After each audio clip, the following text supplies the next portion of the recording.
pagi adik-adik. Selamat pagi, Ibu. Bagaimana kabar hari ini? Baik, Ibu. Sebelum kita mulai pembelajaran, mari kita mengawali dengan doa. Satu orang tolong pimpin kita dalam doa. Tinggal silakan.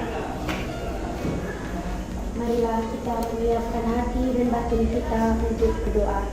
Dalam nama Bapa, Dalam nama Bapa dan Putra dan Roh Kudus. Amin. Tuhan Yesus Kristus, sekarang kami akan melaksanakan kegiatan belajar mengajar kami. Bimbinglah dan sertailah kami selalu, agar pelajaran kami ini dapat berjalan dengan lancar. Nama-Mu yang kudus akan selalu kami puji, kini dan sepanjang masa. Amin. Dalam nama Bapa, Dalam nama Bapa dan Putra dan Roh Kudus. Amin. Terima kasih Ika, silakan duduk. Baik, sebelum kita memulai pembelajaran pada hari ini, Ibu absen dulu. Yang namanya dipanggil, jawab ya. ya Ibu. Anastasia Zia, Arsenius Agung Dalu, Elias Pila, Yohanes Glandinogara, Maria Gaudalupe Ule. Baik, 3 orang tidak hadir ya? Ya, Ibu. Oke, sudah pinjam buku pustakaan? Sudah, Ibu. Semua sudah pegang bukunya? Sudah, Ibu. Baik. Baik, mari kita sama-sama perhatikan tayangan slide yang ada di depan. Hari ini kita masuk pada materi tentang mengevaluasi praktek perlindungan dan penegakan hukum dalam menjamin keadilan dan kedamaian. Oke, pertemuan yang lalu kita belajar tentang apa?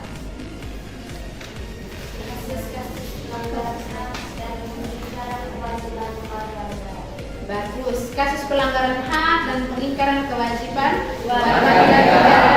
Jangan lupa ingat kembali materi pelajaran yang lalu tentang hak dan kewajiban. Oke, ini indikator pencapaiannya. Ada dua indikator yang mau kita pelajari pada hari ini. Yang pertama, merumuskan pentingnya peran lembaga penegak hukum, dan yang kedua, menyimpulkan peran dari lembaga penegak hukum dalam menjamin keadilan dan kedamaian. Nah, tujuan pembelajaran yang mau kita capai pada pertemuan hari ini yaitu kalian semua diharapkan mampu untuk menguraikan apa saja peran dari lembaga penegak hukum. Kira-kira peran kepolisian itu apa saja? Kalian semua diharapkan bisa untuk memberikan penjelasan tentang pentingnya peran dari lembaga penegak hukum. Mari kita lihat sama-sama video berikut, hanya sebagai penegasan untuk materi yang kita pelajari ini. Perlindungan dan penegakan hukum tidak akan terwujud apabila tidak mempunyai landasan atau dasar hukum yang kukuh. Oke, itu tayangan video tadi, gambaran materi tentang sistem hukum dan peradilan di Indonesia. Sudah ada tayangan sedikit cuplikan video tadi, contoh dari bagaimana penegakan hukum di Indonesia. Hari ini kita duduk dalam kelompok, Ibu akan membagikan LKPD untuk kamu semua. Kelompoknya seperti yang sudah Ibu bagikan pada minggu yang lalu. Kita duduk dalam kelompok, kita akan berdiskusi materi tentang sistem hukum dan peradilan di Indonesia. Masing-masing kelompok perhatikan LKPD-nya, baca wacananya, lalu kerjakan dengan baik. Setelah itu kita ada sesi presentasi dari masing-masing kelompok. Waktu diskusinya 20 menit dari sekarang. Silakan duduk dalam kelompok.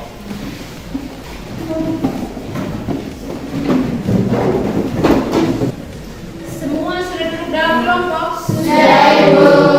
Perwakilan kelompoknya mari ambil LKPD-nya.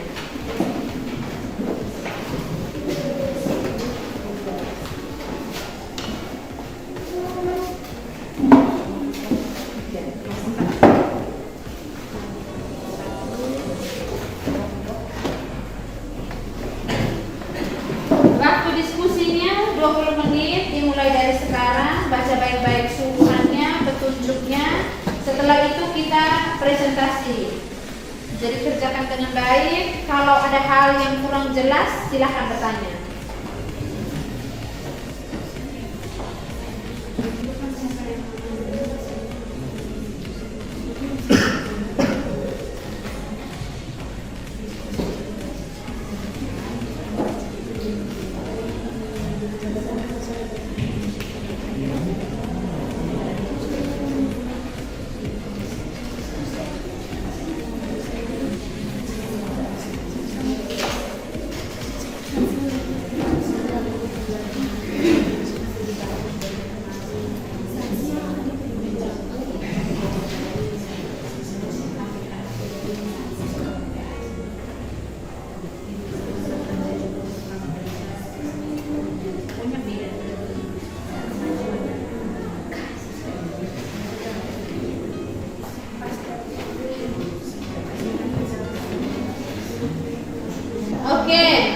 Jika semua sudah selesai, jika sudah kamu punya aktivitas, kita masuk pada sesi presentasi. Masing-masing perwakilan kelompok mari ambil undian. Yang dapat undian 1, presentasi nomor 1, begitu juga seterusnya. Ayo, cepat. Ambil undian.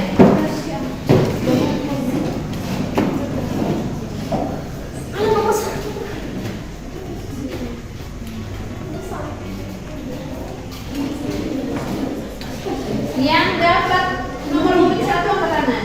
Nomor urut 2, nomor urut 3, nomor urut 4. Oke, Ibu sendiri yang jadi moderatornya. Kita mulai presentasi. Oke, baik. Kesempatan pertama diberikan kepada kelompok 1. Maju ke depan, presentasikan hasil kerja kelompok kalian. Mari. Yang lain konsentrasi, kita sama-sama dengar, menyimak jawaban dari teman-teman kelompok 1. Silakan, Rika. Baik, selamat pagi Ibu, selamat pagi teman-teman. Sebelumnya terima kasih atas waktu dan kesempatan yang diberikan. Saya perwakilan dari kelompok 1 akan membacakan hasil diskusi kelompok kami. Sesuai dengan wacana yang ada pada LKPD, maka kami menyimpulkan jawaban untuk nomor 1. Solusi untuk mencegah terulangnya kasus korupsi. Solusi untuk mencegah terulangnya kasus korupsi yang pertama, 1. Pelaporan harta pribadi pemegang kekuasaan dan fungsi publik. 2. Memperbaiki sistem dan memantau pengaduan masyarakat. 3. Pemberlakuan kewajiban pelaporan transaksi keuangan tertentu. Keempat, partisipasi dalam gerakan anti korupsi. Kelima, bersihkan aparatur hukum dari KKN. 6. Tingkatkan kesejahteraan pegawai negara. 7. Hilangkan budaya menguap dari masyarakat. Sekian presentasi dari kelompok kami. Waktu dan kesempatan saya kembalikan kepada Ibu. Iya, bagus. Mari kita beri apresiasi. Oke. Setelah teman-teman dari kelompok 2 presentasi, adakah kelompok yang mau memberikan tanggapan atau yang mau bertanya? Silakan. Kelompoknya Elvis, kelompok 4. Silakan. Baik, terima kasih atas waktu dan kesempatan yang sudah diberikan kepada saya. Pada kesempatan ini, saya akan bertanya kepada kelompok 1. Berkaitan dengan yang sudah dijelaskan oleh teman Inka tadi, saya ingin bertanya, mengapa tindakan korupsi harus ada regulasi hukum pelanggaran?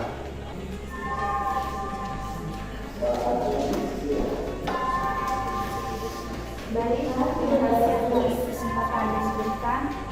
Saya akan menjawab pertanyaan dari kelompok 4, yaitu dengan pertanyaan, mengapa tindakan korupsi harus ada regulasi hukum pelanggaran? Jadi, seperti yang kita ketahui bahwa negara Indonesia merupakan negara hukum. Jadi, segala sesuatu pelanggaran yang dilakukan oleh seseorang harus berlandaskan hukum. Sekian dan terima kasih. Ya, bagus. Bagaimana kelompok 4? Nah, setelah kita selesai berdiskusi, adakah yang mau membuat kesimpulan atau yang bisa membuat kesimpulan dari materi yang kita pelajari hari ini? Elvis, silakan. Baik, terima kasih atas waktu dan kesempatan yang sudah diberikan kepada saya. Pada kesempatan ini, saya akan memberikan sedikit kesimpulan berkaitan dengan materi yang sudah kita pelajari pada hari ini.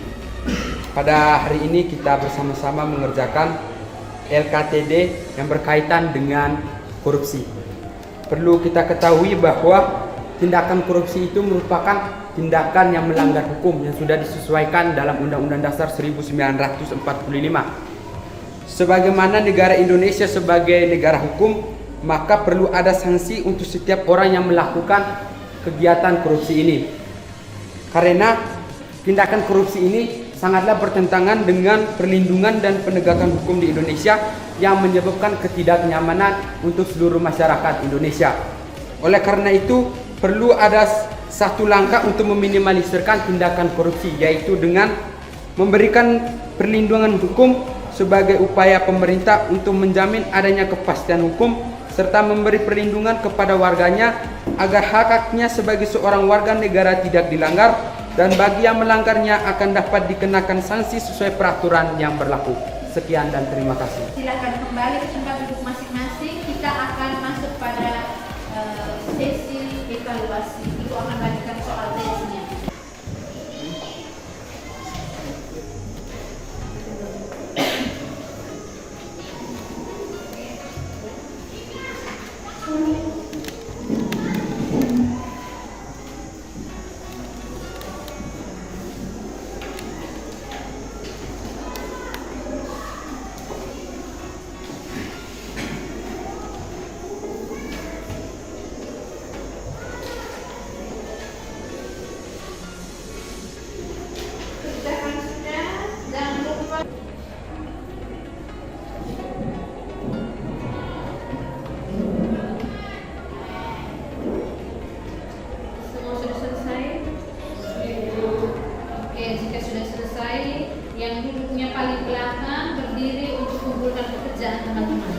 Silakan.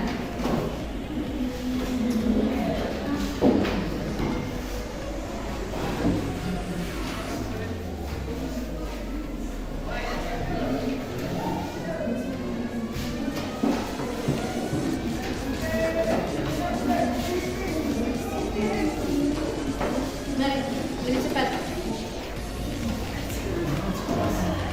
Ini tidak mengerti suruhan, ibu suruh link di suruhan di atas suruh silang, ini lebih banyak yang lingkar, berarti tidak membaca instruksinya.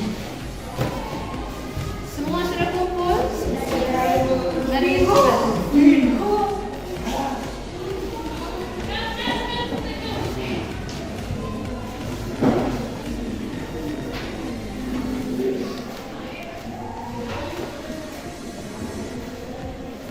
Baik, hasil evaluasinya nanti ibu bagikan pada pertemuan berikut. Yang mendapat nilai bagus pasti hari ini dia mendalami materinya dengan baik. Begitu juga yang nilainya paling rendah, tetapi mudah-mudahan semua mengerjakannya dengan baik. Oke, pertemuan berikut kita masuk pada materi yang sama juga, perlindungan dan penegakan hukum di Indonesia. Indikatornya beda. Indikatornya kita belajar tentang menganalisis dinamika pelanggaran hukum.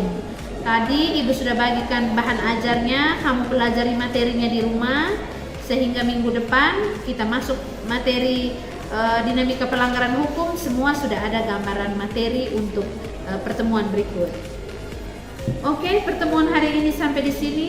Sebelum kita mengakhiri kegiatan pembelajaran ini, mari satu orang tolong pimpin kita dalam doa.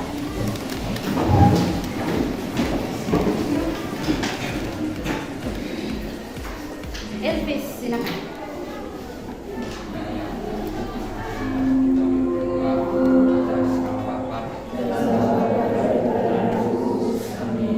Ya Allah Bapa dalam surga, limpah terima kasih kami aturkan kepadamu atas segala berkat dan perlindungan yang Kau berikan kepada kami hingga pada siang hari ini. Limpah terima kasih atas perlindungan-Mu sepanjang kegiatan kami pada hari ini. Semoga apa yang sudah kami belajar pada hari ini dapat berguna bagi kami untuk menyiapkan masa depan kami. Nama-Mu akan kami selalu puji kini dan sepanjang masa. Amin. Atas nama Bapa dan Putra dan Roh Kudus. Amin. Baik, terima kasih Elvis. Selamat siang untuk kita semua. Sampai jumpa pada pertemuan minggu depan. Selamat siang.